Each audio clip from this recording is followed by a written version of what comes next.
asohoka ari uburozi kandi bakamuha n'ubwo azajya gutanga. Kirazira rero kw'amashuri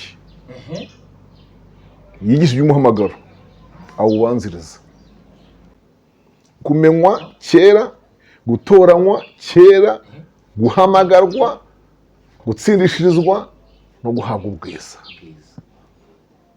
Ni ikosa rikomeye. Uvuze ingingo ikomeye.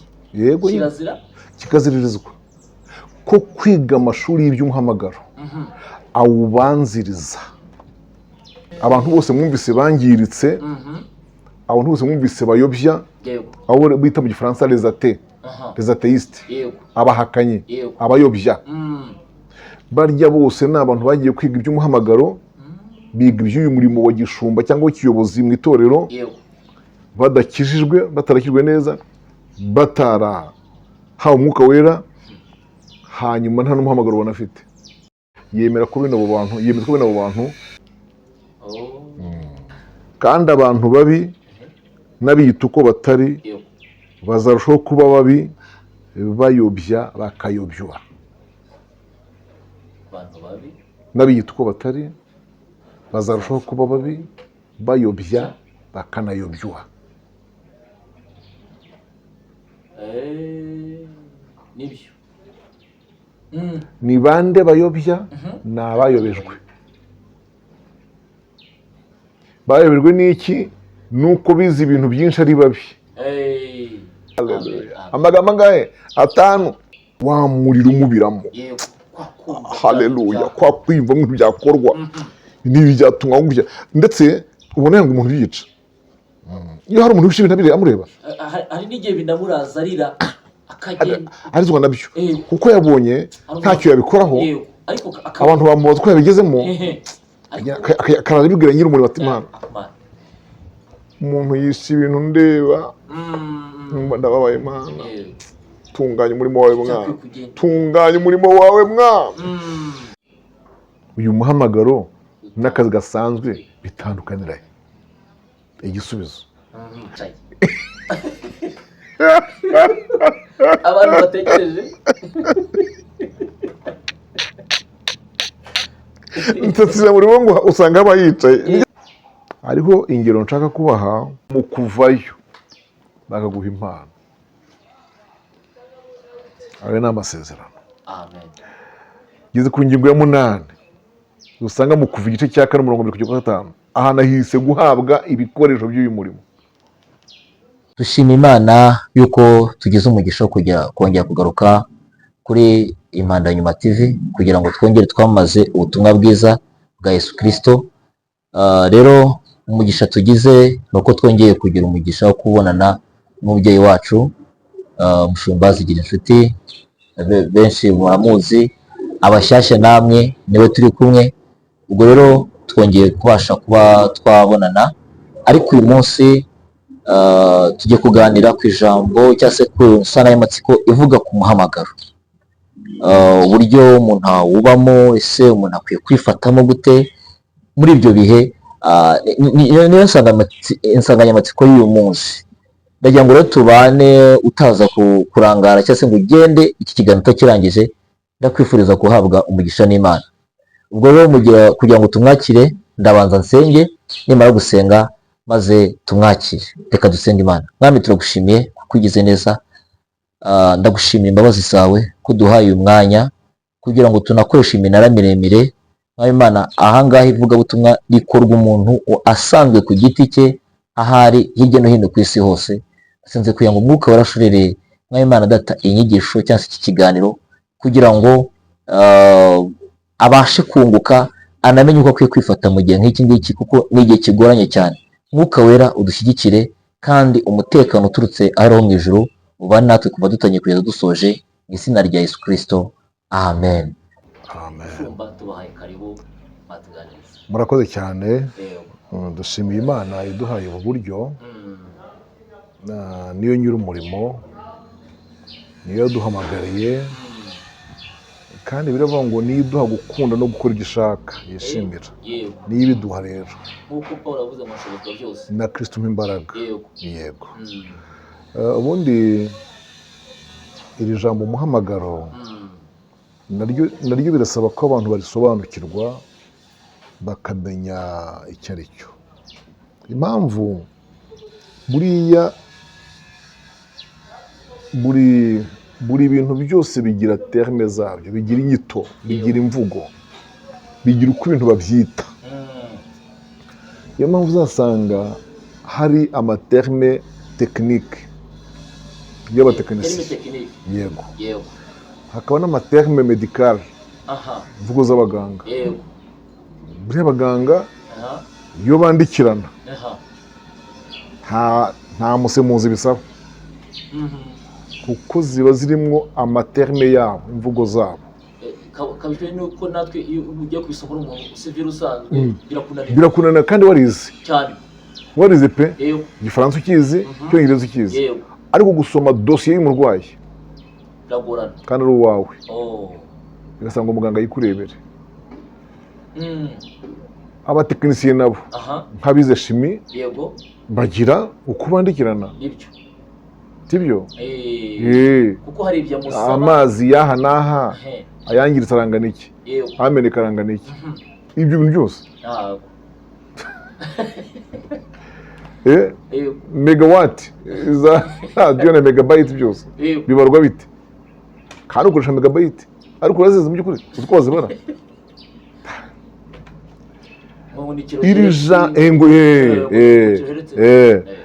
Iri jambo muhamagaro naryo ni imvugo yihariye iri teologike yo mu bintu by'Imana.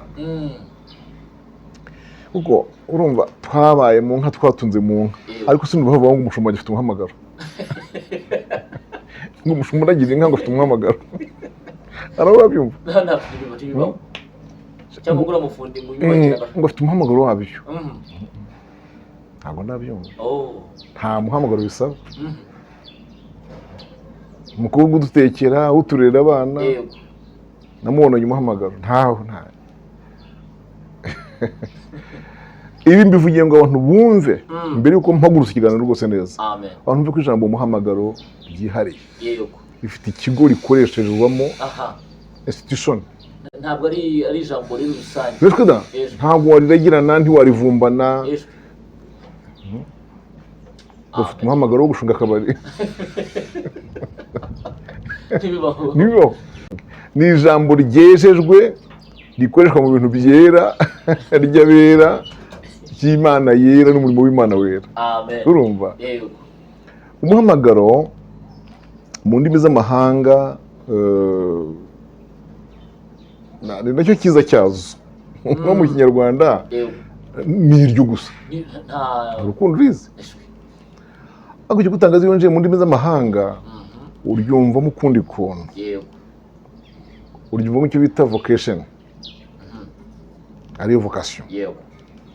Kumva icyo bita appel, ariyo calling. Mu Kiswahili akawita mwito. Yego. Umuhamagaro ni ishyaka rikurwaniramo ry'ibintu. Yego? Ishyaka ryo bita zele mu Gifaransa. Ni ishyaka rikurwaniramo ry'ibintu wumva byatungana, wumva wakora, ariko ubikorera Imana. Ubikorera Imana. Kumva ibyo bintu kubwawe wabikorera Imana mu rugo rw'Imana, mu nzu yayo. Icyo kintu kikakubamo, kikaguhindukira ubuzima, kikakurya, kikakuzunga, hanyuma igihe kikazagera ukazumva ijwi ribikubwira, noneho ritomoye, rikumenyesha noneho ibyo bintu bikurimo ibyo ari byo. Kirazira rero ko amashuri yigisha iby'umuhamagaro awubanziriza. Ni ikosa rikomeye. Uvuze ingingo ikomeye. Yego, kikaziririzwa ko kwiga amashuri y'iby'umuhamagaro awubanziriza. Ugomba kubanziriza amashuri. bivuze ngo ni nko kujya kwiga inyigisho z'abashakanye. Yego nta n'umugeni ufite. Yego neza kimwe. Nabwo kandi izo nyigisho nazo cyangwa n'umuhamagaro nawo ugomba kuza ukurikira agakiza n'umwuka wera. Abantu bose mwumvise bangiritse, abantu bose mwumvise bayobya, abo bita mu gifaransa les atheistes, abahakanye, abayobya, barya bose ni abantu bagiye kwiga iby'umuhamagaro, biga iby'uyu murimo wa gishumba cyangwa ikiyobozi mu itorero, badakijijwe, batarakijwe neza, batarahawe umwuka wera, hanyuma nta n'umuhamagaro banafite. Ubwo barishorera baragenda bajya mu mashuri ya teolojiya, bariga bagiramo za doktora, ariko nta muhamagaro, d'abord nta gakiza, nta mwuka wera, nta muhamagaro. Ni ikosa rikomeye. Abateolojiye bazima, teoloji nziza yuzuye y'Imana y'umwuka wera, yemera ko bene abo bantu asohoka ari uburozi akagenda akanabutanga. Asohoka ari uburozi kandi akagenda bakamuha n'ubwo azajya gutanga. Niho hava rero kuyoba kwinshi. Mwibaze namwe kuba twiga amateolojiya, urabizi ko mfitemo PhD, mfitemo doktora. Ibaze kuba twiga amateolojiya ari ugasangana n'uyu munsi wa none hari ibintu tubuzwa kuvuga.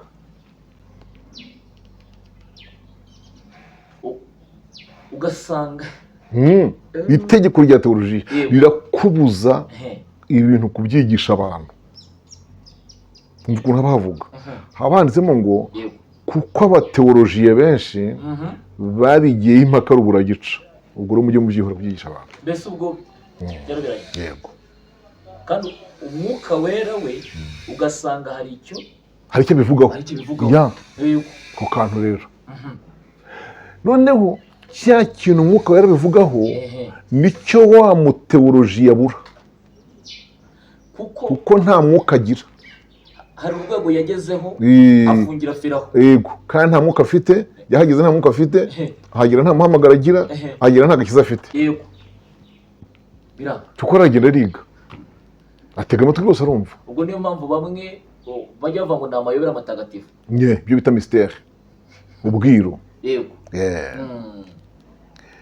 Iyo umuntu abyize akabiminuza, nta gakiza ka Yesu atarahindutse muri we, nta mwuka wera wo kumuvangurira ibivanze, uwo muhamagaro ntago aba ari wo, kuko ntaho ushingiye, ntaho uturuka. Icyo gihe rero nkuko nari mbivuze, nabivuze muri teme bivuga ngo aba ari uburozi ariye bakamuha n'uburyo kujya gutanga. Ubwo reka dusome Bibiliya twumve uko Pawulo yabyandikiye Timoteyo mu rwandiko rwa 2 mu gice cya 3:13. Yaramubwiye ngo kandi abantu babi n'abiyita uko batari bazarushaho kuba babi, bayobya bakayobywa. N'abiyita uko batari bazarushaho kuba babi, bayobya bakanayobywa. Nibyo. Ni bande bayobya? Ni abayobejwe. Bayobejwe n'iki? Nuko bize ibintu byinshi ari babi, baniyita uko batari, bagakwiye gushakirwaho ibintu bizima byo kuyobora abantu, kandi nta bizima bafite. Nicyo kimara abantu. Reka nkwereke ko bikurikirana dushingiye uko biri bivuga. Nkuko tubibona mu Baroma igice cya 8 umurongo wa 28 kumanuka kugera kuri 30, tuhasanga amagambo agera kuri 5. Haleluya. Amen. Tuhasanga ijambo ryitwa kumenywa kera. Iryo nkarikunda mana, iryo ndarikunda. Abo yamenye ryari? Kera. Yabatoranije kera. Abo yatoranije kera yarabahamagaye, abo yahamagaye yarabatsindishirije, n'abo yatsindishije bahaye ubwiza. Haleluya, haleluya, haleluya, haleluya. Amagambo angahe? 5. Kumenywa kera, gutoranywa kera, guhamagarwa, gutsindishirizwa no guhabwa ubwiza. 5 principles. Mu muhamagaro. Ibintu uko ari 5 bikwiye kuba bihari. Bikwiye kuba biri kuri uyu muntu uhamagarwa, uvuga ko ahamagarwa. Ibi bintu uko ari 5, haleluya, amen. 2 bya mbere nta ruhare umuntu abigiramo. Pas de rôle. Nta ruhare umuntu abigiramo. Pas sa partage. Nta kintu abikontribuaho, nta kintu abitangaho runaka, kuko ntaba ahari. Kumenywa kera, wari uhari wowe? Wari uhari? Umenywa wari uhari? Nakumenye kera ntanakurema, nakwejeje utaravuka, utarabona urusoro mu nda ya nyoko, ngushyireho kuba. Hari ibyabo bitarabaho. Nta intervention y'umuntu ikenewe. Oya, na papa na mama baratari bahana projet.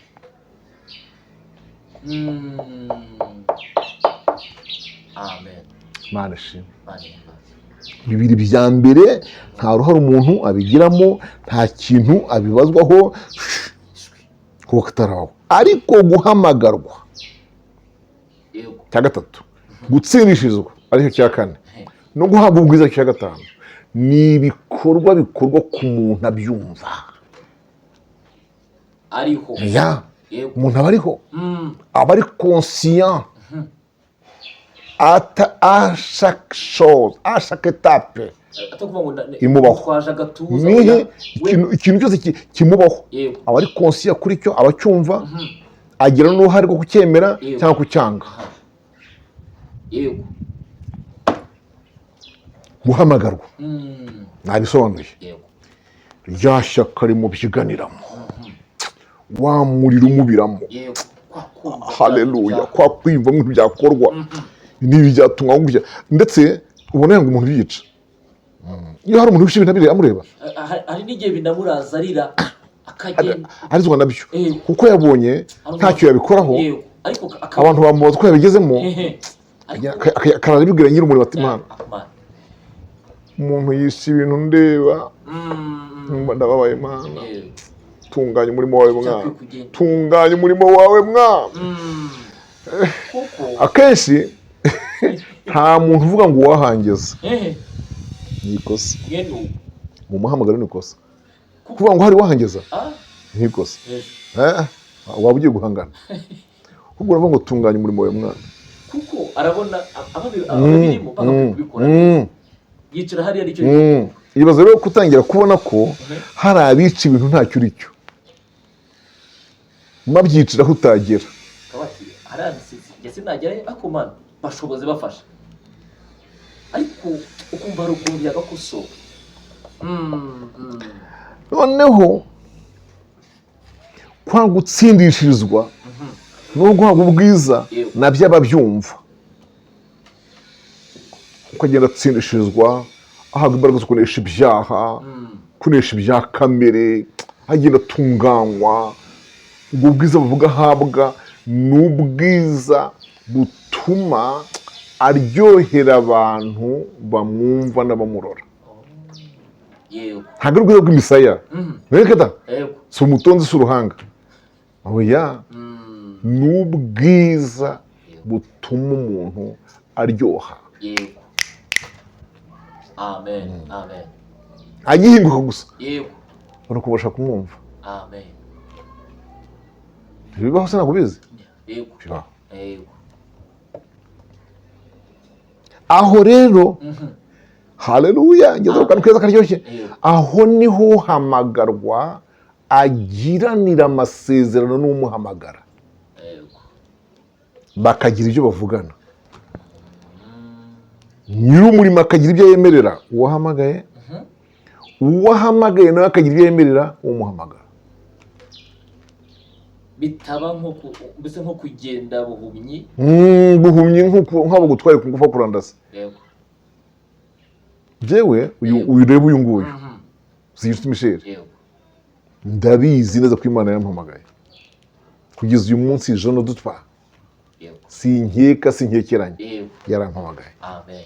nkizi neza, mfite ibimenyetso, mfite ibyo twavuganye, twaganiriye, niyumviye ijwi rye ampamagara. Imana ishimwe. amen. antunganya, narumvaga sindishirwa, narumvaga yego ibintu yagiye atunganya muri jye, narabyumvaga bitunganya. Imana ishimwe. Imana ihabwe icyubahiro. ku buryo uyu munsi wa none umuntu ashobora gutinyuka kuvuga ati mpagaze ahantu nzi neza, ibintu byose ndabyamaganira kure, ibyanyerezo byose.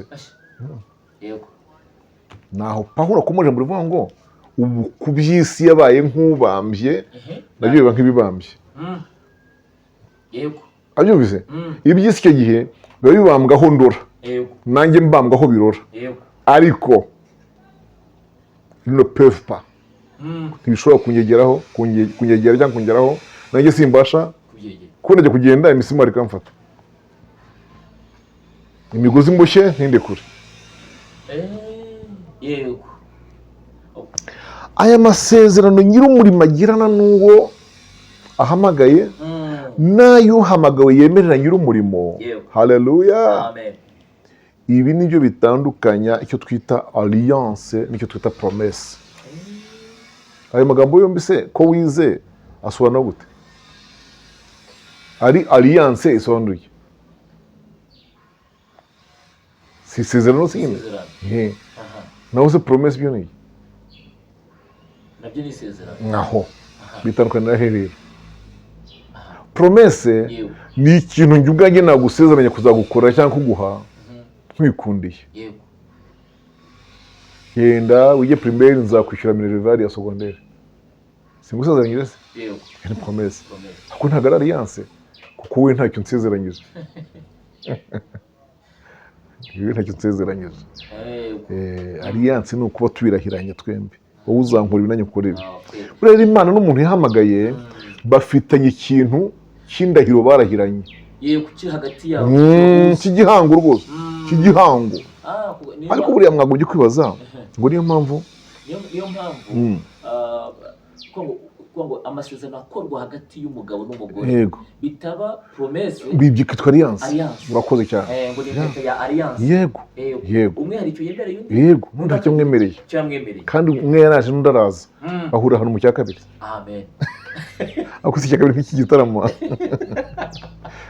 yego buriya ibi bintu Imana yemera umuntu ihamagaye n'ibyo we ayemerera, twabihuza n'amagambo Pawulo yavuze yerekera Timoteyo.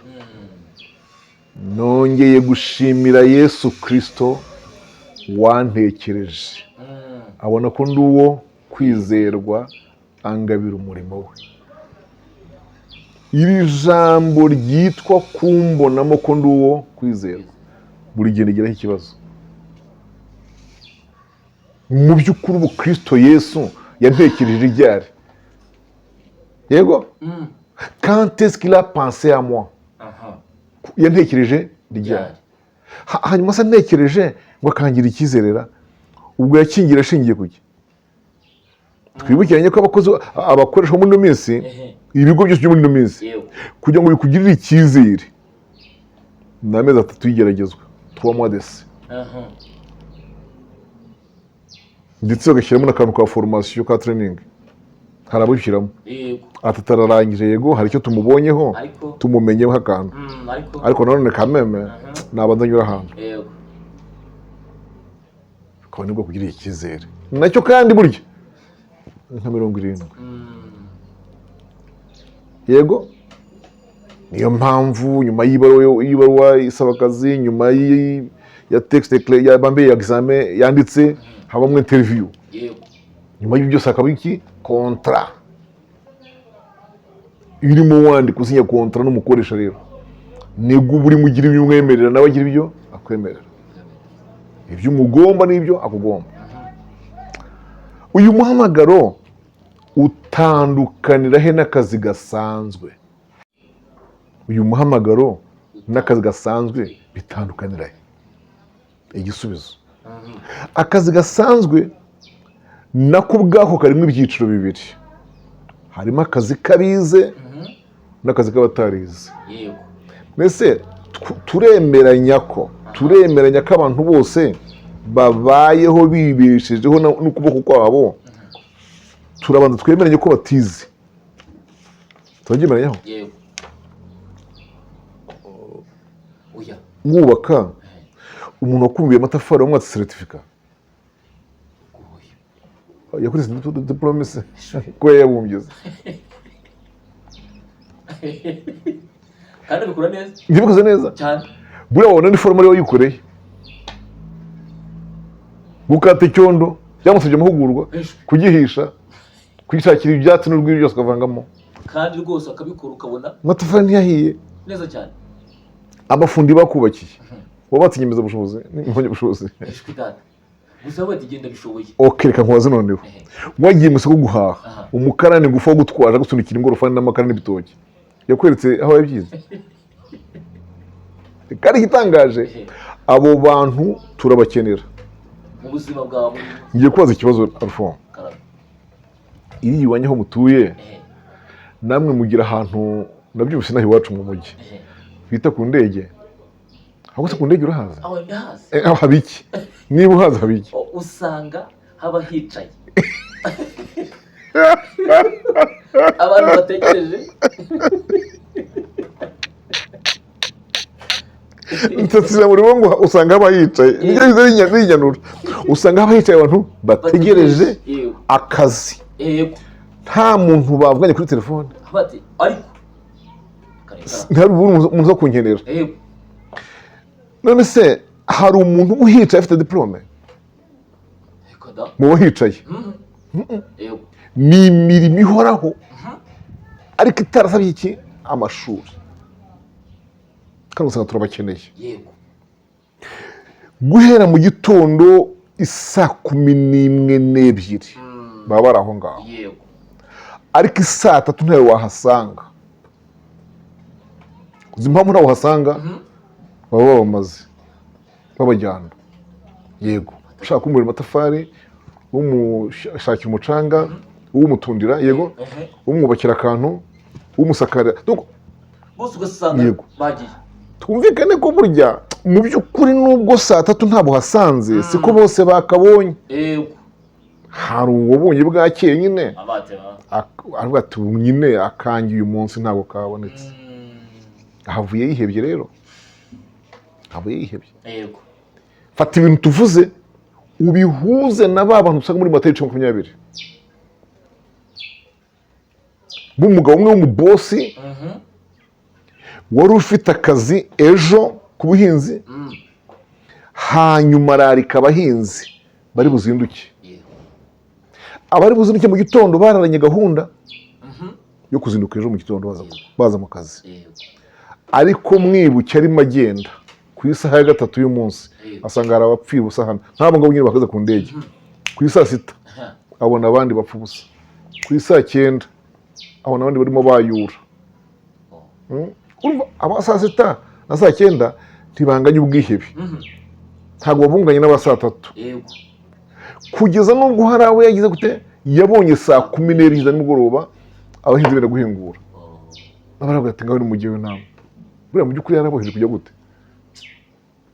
Kuki se amaze kubohereza nawe ubwo abizi neza angahita ategeka ngo nimubwire kapita w'imirimo ahingura abakozi batari. Kandi agiye guhemba hera kubageza muri mugoroba. Wenda turakivuga icyo ngicyo. Abize umuntu ariga akiga amashuri abanza, akiga yisumbuye, akiga za kaminuza zitandukanye, sibyo? Hanyuma agasaba akazi akurikije ibyo yize. Buri gihe umuntu wese wize adepoza ahantu hari ibyo yize. Niyo mpamvu ubona bakurikirana amatangazo aya appel d'offre niho akazi kari.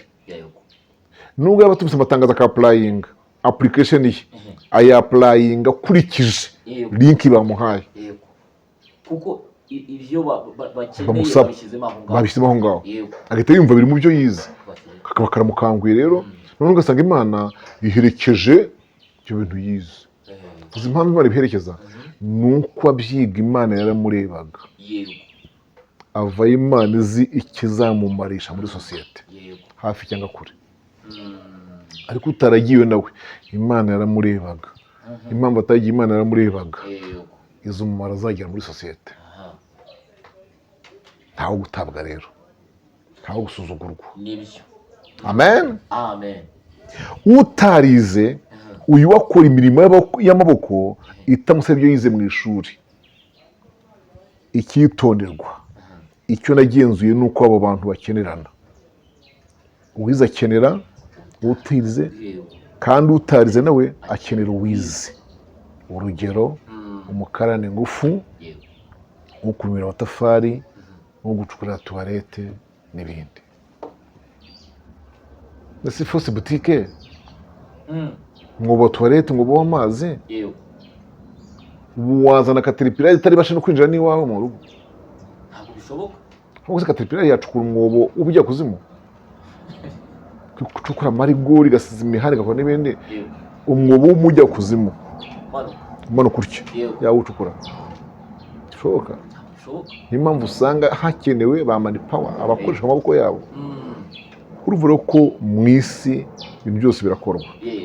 Abo bombi rero ngeze ahantu haryoshye iyo bakijijwe. Ya base twahoze tuvuga ibintu bitanu. Iyo bakijijwe buri wese Imana iba ifite icyo ishaka kumukoresha mu nzu yayo. Yego. Noneho kwiga bikaba gusa kumenya gukora umurimo unoze. Twumvikane, mu nzu y'Imana, mu rugo rwa Data, mu murimo we, ba bantu bose buri muntu amufitiye umurimo. Imana nishimwe, Imana nishimwe. Ntabwo ari rimwe, si kabiri, si kane, si karindwi, ni kenshi nabonye abana bacuranga synthetizer muri korali, nakurikirana ngasanga ngo ntabwo yize pe. Mbahora mbwe niba hari nkaho wamuzi nubwo yaba umwe. Ntaho umuzi wowe? Ndabazi. Nzi benshi nanjye. Kandi za buto zayo zose, buto za synthesizer, uzi ko buto za synthetizer zenda kungana cyangwa ziruta za computer, laptop. Ugasanga buto z'iyo synthesizer zose arazizi. Kandi yose ni ahubwo nije nshyashya y'umuhaye kataloge yayo arayisoma. Bigenda gutyo bikora byose. Imana irahamagara bene Data. Amen. Imana irahamagara. Amen. Kandi ntihamagara ubishoboye, nk'ubushobozi wihamagaye. Imana ihimbaza. Icyo cyatumye nyikunda rero, kandi cyatumye ntinya ikintu cyitwa umuhamagaro. Ntabwo ihamagara ubishoboye, nk'ubushobozi uwo yahamagaye. Yego. Hari ababonye abacuranzi ba gitari, solo, akompanyema na bass batizi. Cyangwa uzabarize mu bakire, mu batunzi bari muri iki gihugu no mu byo hanze, uzasanga nimwe batarize benshi. Ibyo byose bigiye berekana ko Imana itunga bose ku mpamvu z'umurimo wayo. Reka aho ngaho tuhatambukana ijambo riri mu mubwiriza, umubwiriza igice cya 12. Oh, pardon.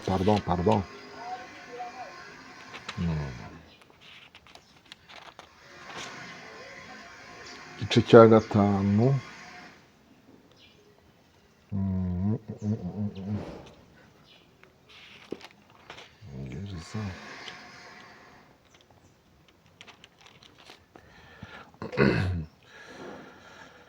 Ijambo rivuga ko uyu mugabo w'umubwiriza Salomo ngo yaritegereje abona abantu bose, inzego zose babeshwaho n'ukuboko kw'Imana.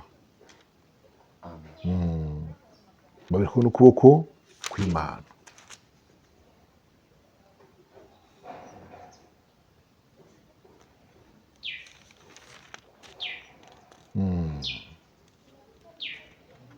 Yaritegereza bose, abakomeye, aboroheje, babeshwaho n'ukuboko kw'Imana, abize n'abatarize, intwari zo zibona ibyo kurya, abanyembaraga si bosiga abandi.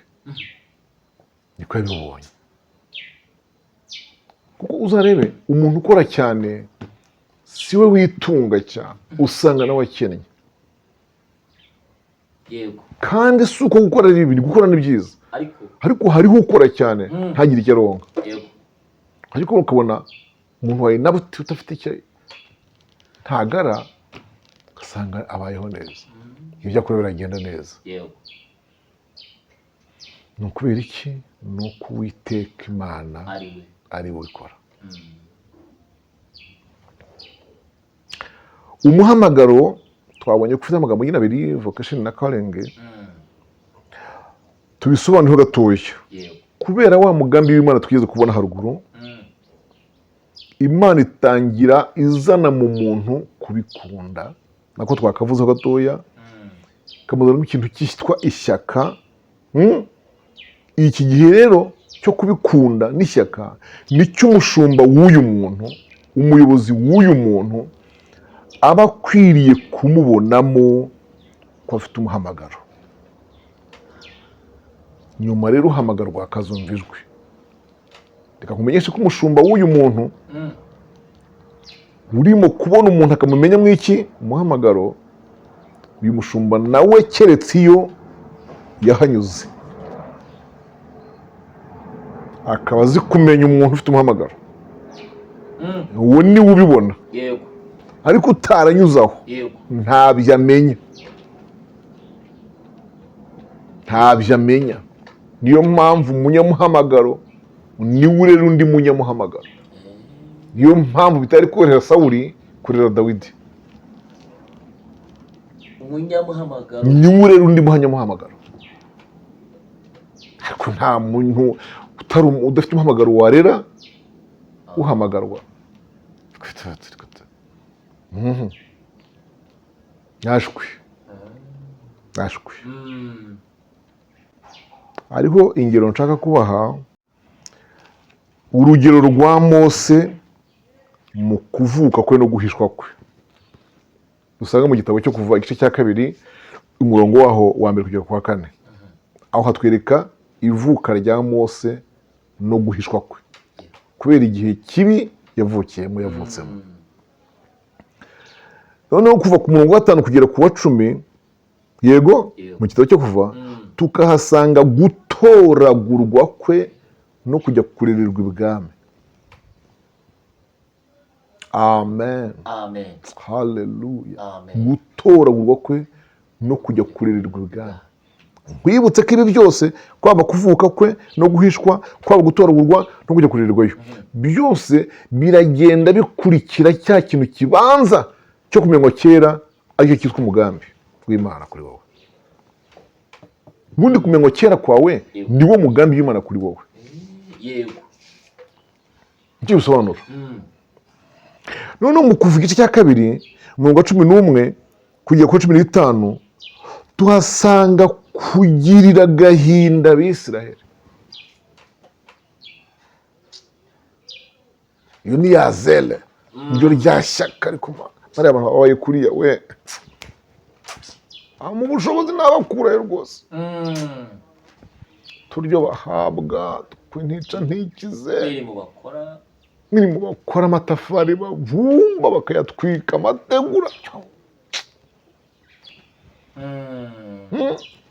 Kagahinda rero sanze barwana, yego kubakiza utuntu nk'utu. Ibi byose ni yazele, rya shyaka. Imana ishimwe, Imana ihimbaza. Amen. biba mu muntu uri mu guhamagarwa.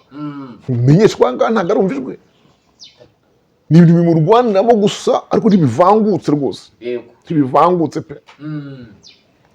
Mu Kuva igice cya 16 tukahasanga gusezera ku bushake kwande kwa Farawo.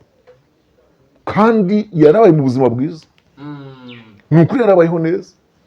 Mose yigaga mu ishuri ry'abana b'ibwami, kuko wibuke ko yiswe umwana w'umuhungu w'umukobwa wande wa Farawo, yitwa umwuzukuru wa Farawo. Urumva aho yiga ukuntu hameze. Wabona afite n'imodoka imujyana ku ishuri, birumvikana. wabona afite avantage nyinshi z'ibwami. None nk'umusore umaze gukura, yego afite izina avantage zahazatura, zahazubaka, z'umugeni azashaka, tuntu twinshi narondoye. Ariko ibintu byose agira ate? Arabyiyambura, arasezera. Nk'uko tubisanga mu Baheburayo 11:24. Abaheburayo 11:24. Havuga ngo kwizera niko kwatumye Mose ubwo yaramaze gukura yanga kwitwa umuhungu w'umukobwa wa Farawo, ahitamo kujya kurengana n'uburuguko bw'Imana, ngo kuko yatekereje ko gutuka bamuhura Kristo biruta ubutunzi bwinshi Abanyegiputa babizi. Ni ukwizera ko yamuhaye.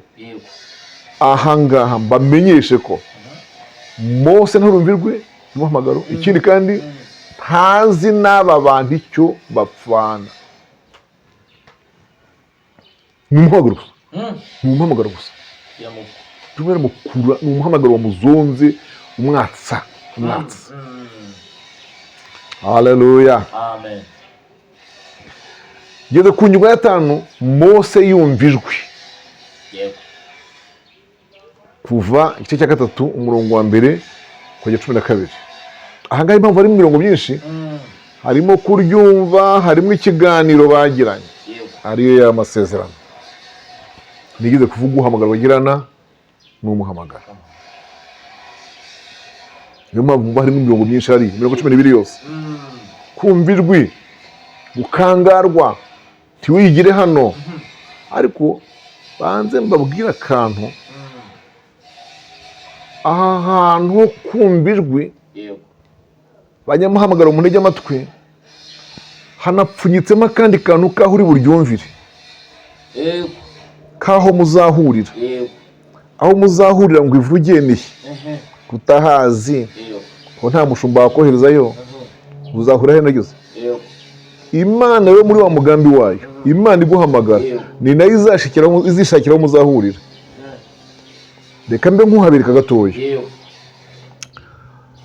Cyo cya 3 umurongo wa 1 kiravuga ngo uwo munsi Mose aturukiriza umukumbi inyuma y'umusozi. Donc yahura, guturutsa bisobanura kwahura mu kindi cyerekezo. Uwo munsi rero yahuye yerekeje ku musozi wa Horebu. Yego, ariko uyu mukumbi yahuye n'uwande, n'uwa Yetiro sebuka umutambyi w'Imidiyani. Yageze yate kwayoze kwa Farawo, yageze yahunga. Yarahunze iki? Uwo munsi yari yishe Umunyegiputa. Nakagira Imana mwe. Aravuga ati ntuzamenyekana mpigwe. Ndetse Farawo ngo aravuga ati mumushakishe, hagenda we. Ni ukubera ko kugenda kwe nubwo kuri mu muteguro w'Imana, nawe rikaba ngo kwizera ko kwatumye agenda, ariko ameze nk'uwirukanwa. Uku kwirukanwa akagenda nahigwa, bisobanura imbaraga zikomeye z'indengakamere zikujyana aho uzahurira n'ijwi. N'Imana ikavuga ikaguha gahunda. Amen. Mana ishimwe.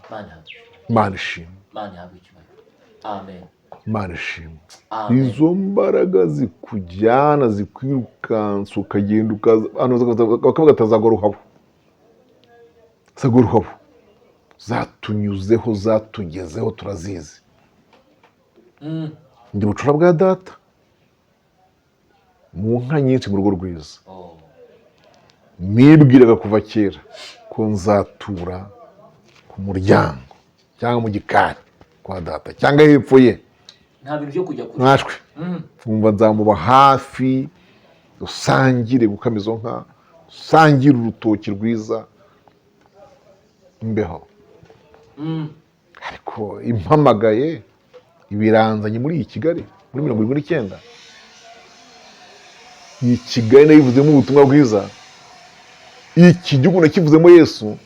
Haha nibwira ko nzaba nabo bambona nk'umushyitsi. Iwacu bambona nk'umushyitsi. uwakurebaga muzagabana isambu muzagabana ibibanza aragushaka arambura.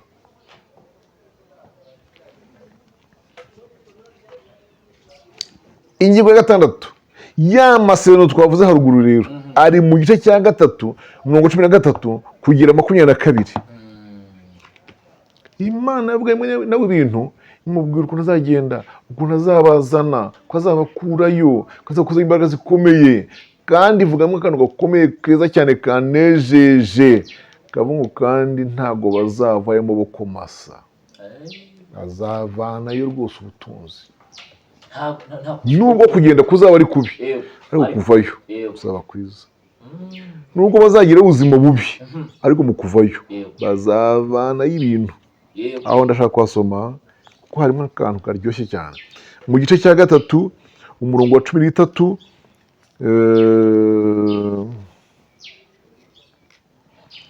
oya wa 13 si ngombwa cyane, ahubwo 21 hepfo muruka hepfo 3:21 kuva igice cya 3:21 wahabonye? Kandi nzaha ubu bwoko kugirira umugisha kuri bande? Ku Banyegiputa. Nimugenda ntimuzagenda ubusa, ahubwo umugore wese azasaba umugore muturanyi we ndetse n'umugore acumbikiye ibintu by'ifeza n'iby'izahabu n'imyenda, mu byambike abahungu banyu n'abakobwa banyu, niko muzanyaga Abanyegiputa. Bivuga ngo kunyaga Abanyegiputa ntikwari imirwano. Iminyago Uwiteka yasezeranyije aba bantu ntibari kuyibona barwanya ngo banyage. Ariko gutya gusa ngo turagiye rero sigara amahoro, turagiye tugiye mumeze nabi, ariko mwapfushije imfura zose, abacu baracyariho, twe nta kibazo dufite. Kuko Farawo abasezerera nawe yari inkoni y'Imana yari muriho. N'abaturage baje bati ariko wasezereye aba bantu. Muryango yarajica amatungo ayabo abaho. Urubura ruraza rutumaraho ibintu, igiti cy'ishyamba n'ikimbuto ziribwa, nta nicyo kurya dusigaranye. Igoshene bakaba bazima. Ibuka ibikeri, ibuka amazi yabaye amaraso. Bari abantu Igoshene bari bataraga umwijima wamaze iminsi 3. Hari wagezeyo ho harabonaga kwa mugabo we. Oya ntitukubahuze rwose, uri umwami wacu, ariko ukwiye kurekura aba bantu. None ndebera imfura zacu zapfuye, se babe barihora tunange bashize. Nuko rero uburiza bw'amatungo se nabwo bwapfuye. None se wowe ntazo wapfusha ati nabatanga uri mu biki? Barekuye abantu. Noneho mu kubarekura abantu kaza bati nimugende kandi dore akira iri ribaya ndari kwihereye iki gisorori ndakikwihereye, urugwabyo rw'izahabu ndari kwihereye. Cya gikombe ibi byose ureba babizanye batabyagishije imbaraga, batarwanya, ahubwo ari Imana irimo kubibaha ngo isohoze icyo yavuganye na Aburahamu kera. Soma Itangiriro 15. Soma Itangiriro 15 wumve.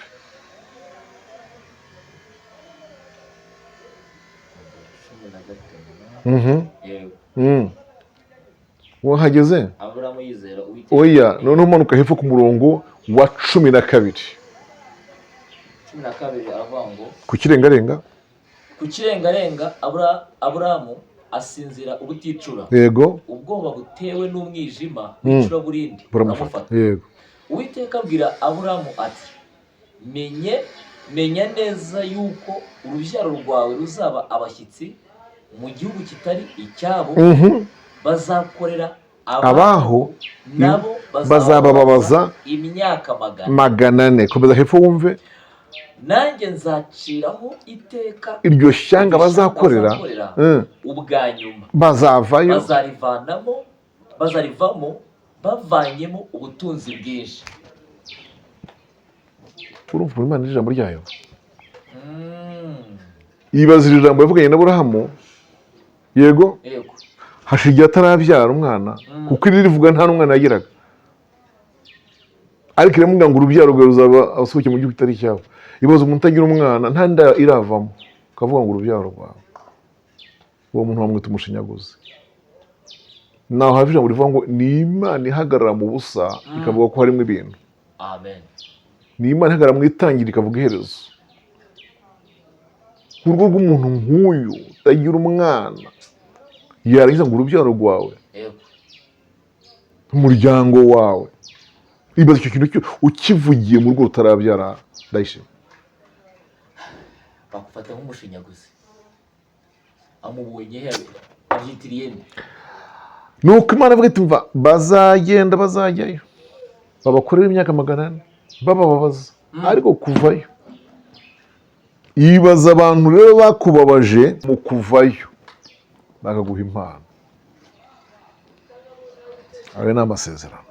Amen. Ngeze ku ngingo ya 8 dusanga mu kuva igice cya 4:25 ahana hise guhabwa ibikoresho by'uyu murimo. Abajije ati uko se koko nzagenda nzaba se nkoresha iki? Icyo ni cyufite mu ntoki.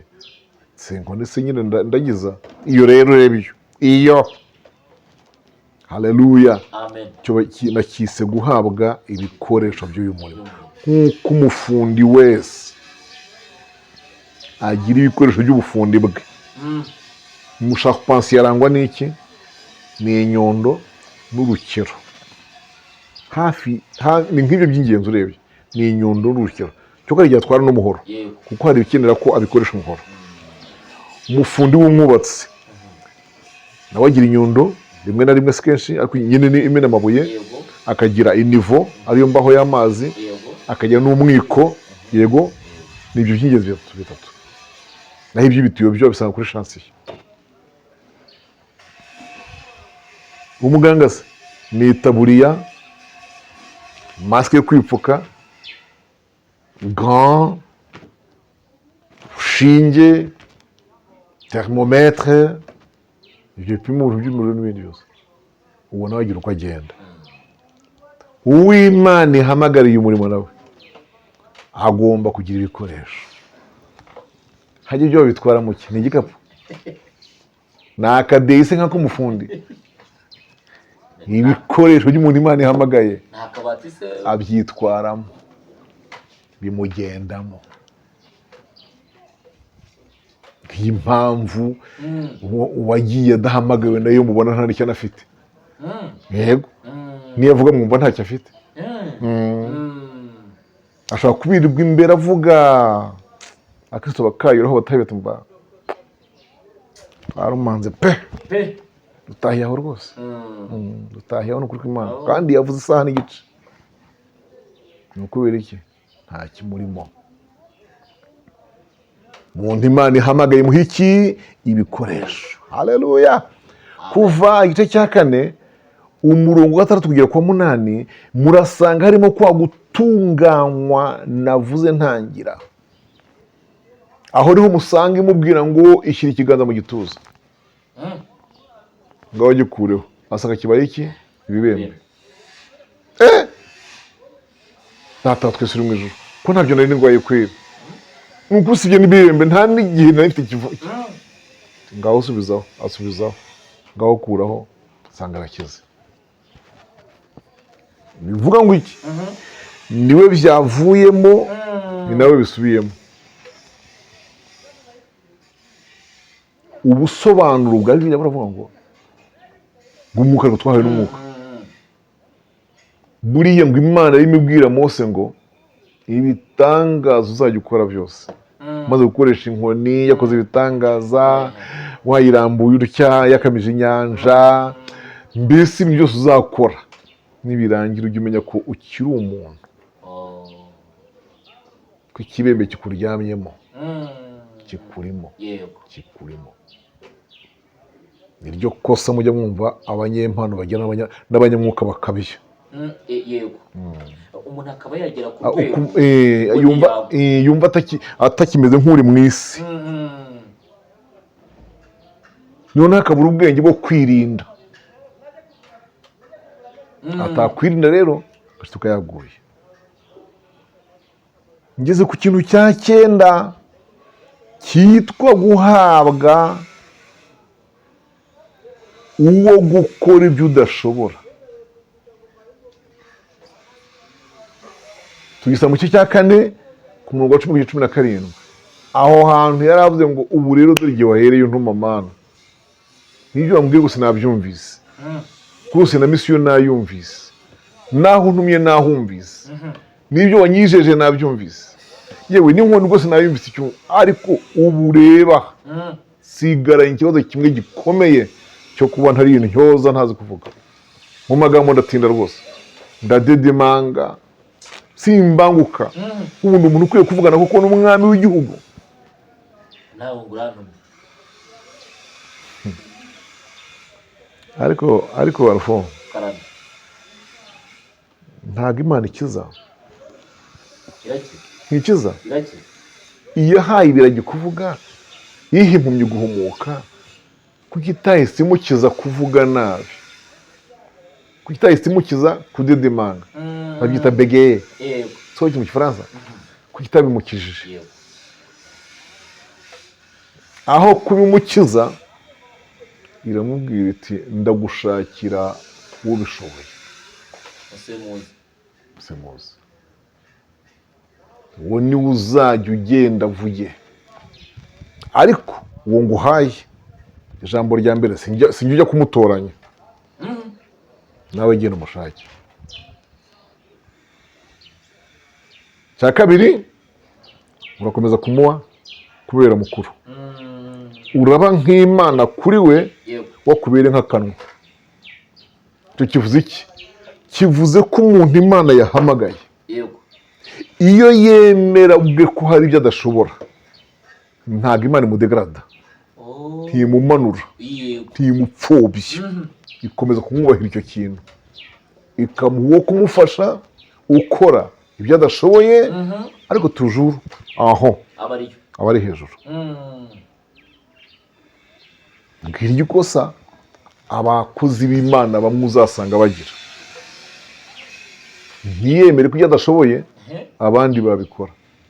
Kumva byose ushobora kuba rwose reverend, apotre, rwose urayoboye pe, urashumbye, ariko nturi umwigisha, uri umwadministrateri mu by'ukuri. Niyo umuntu akureba mu mikorere yawe ubona uri admin, ariko ntabwo uri umwigisha. Icyo udashoboye reka abandi bagikore, ni mu nzu ya data, reka abandi bagikore. Ibyo muri administration publique, iryo somo wariga mu by'ubuyobozi, babyita delegation, kumenya kudelega. Ntabwo wakora byose, hari ibyo uzaburira umwanya, hari n'ibyo udashoboye. Ibyo uruburiye umwanya cyangwa udashoboye, delege, hereza abandi. Noneho uri abakozi b'Imana bamwe, nita ko ari abakozi b'Imana gito, ndabibagaye cyane, ntibazi kumenya ngo ariko uyu muntu Imana ihagurukije, uyu muntu ndimo kubona mu muhamagaro, naguye ko no kubona ubwabyo ni ukuba nawe warigeze kuwugira. Uyu muntu hari abenshi batabizi, n'ugize ngo arabimenye, aramumenye, aho kugira ngo azamuke inyundo mu mutwe, kocu kora washyano, ceceka ngaho, utangiye kuzamura ibintu by'impano n'ubumenyi, abakristo bagukunda.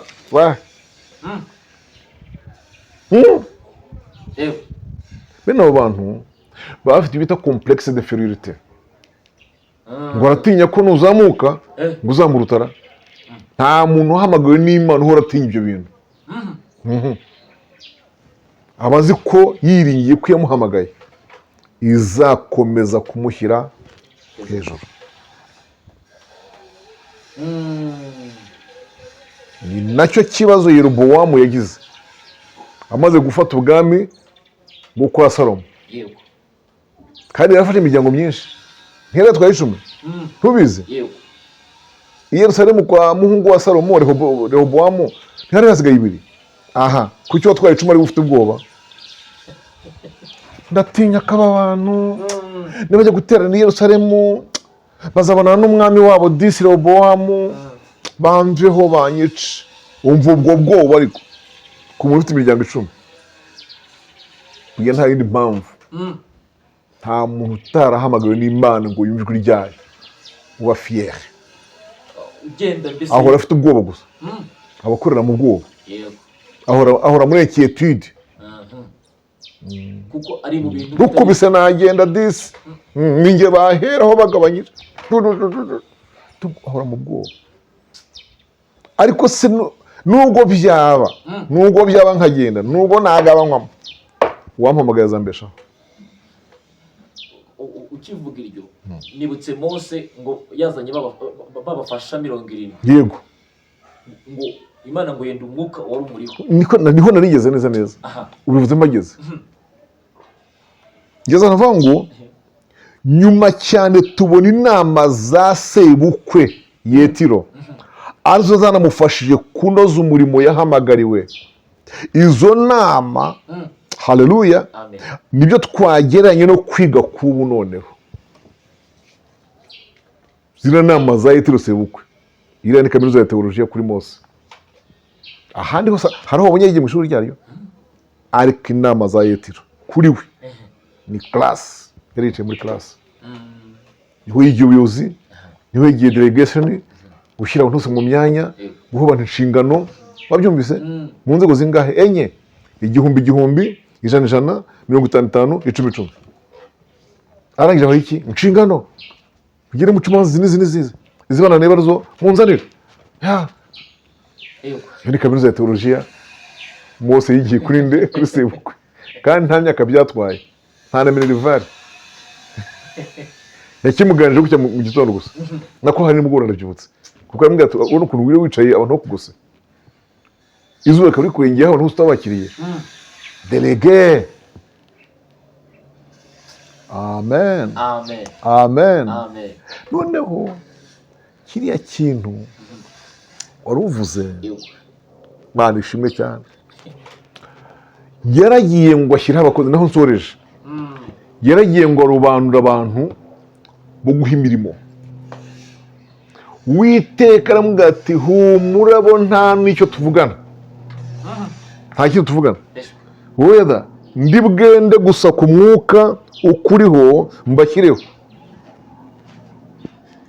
nuko yenda kundiho bivuga iki rero uriya mwuka umuyoboza aha abantu ntibivuze ko ari we uwubabatizamo si uyu wo kubatizwamo no ahubwo ni bimwe mu mpano zawe n'imikorere yawe abo wamenyereje bagukuraho umushumba wacu yajyaga avuga gukina gutya iyo yatangaga urugero yatangaga urunuru iyo yahuguraga atya yego ibintu abantu bagukuraho rero nibyo kwenda ku mwuka ukuriho ngo umuhamagaro ni muremure ibyawe ni birebire tubivuze byakwira mu gacyo noneho urumva Imana yafashe umwuka uri kuri Mose awushyira kuri wa 70 ako ntiyawutwaye wose bw'imucure ngo hagira uhanurira ngo mwiheme hanyuma se abantu bati muze uzi ibintu byawe hariya hepfo muhema uzi ko hari umuhungu watuzonze wadusiribye ngo arimo arahanura Mose aravuga ati muramuburiza iki nimumuri cyanura ceceka ahubwo yewe n'abandi bwari mufashwe n'uwo mwuka Imana ishimwe bivuze ngo Mose kuriya kwishimira ko hari uwahanuye birashushanya umuyobozi w'ubu ukunze umurimo ukunze itora ufite umuhamagaro yishimira ko hari umuntu uri muzamura ibimenyetso by'uguhamagarwa n'iby'impano z'umwuka icyo bisobanura ariko utabyishimira ubwo ntabwo azi no gutera imbere k'umurimo w'Imana Imana ibampera umugisha ndagira ngo dusenge Imana hari iyo ushaka kubaza ikindi kandi reka ko hari ikintu nena akunumvishe cyangwa topic ni ikihe ngo kuba ubambye aha iriya topic iriya topic ndende ndashimira Yesu Kristo sibyo umusaraba we watumye iby'isi bimbera nk'ibibambwe nanjye mbere iby'isi nk'ubambwe icyo rero ntabwo gihurira n'umuhamagaro tuzakiga ikindi gihe twakivuzeho tuvuga ku byo gutunganywa k'umukozi w'Imana. Kadushima Imana. Mana wakoze kubwira ijambo ryawe. Erega ibi byose tubikora ku bw'uyu murimo. Ubwoko bwawe berabaye bunguke kumenya, basobanukirwe, abari banyegagejwe bakomere, kuko mu muhamagaro habamo ibinyegageza byinshi, ariko nanone waduhamagaye n'udukomeza. Rero ndakwinginze ngo izi nyigisho abantu bumvise, iki kiganiro abantu bumvise kibakomeze, kibyutse abari baguye, cyongere intege abari bananiwe, kandi igihe gikwiriye nanone nubishaka uzaduha umwanya n'uburyo twongeye dukora umurimo wawe. Turagushimiye ko twumvise mu izina rya Kristo Yesu umwami wacu. Amen.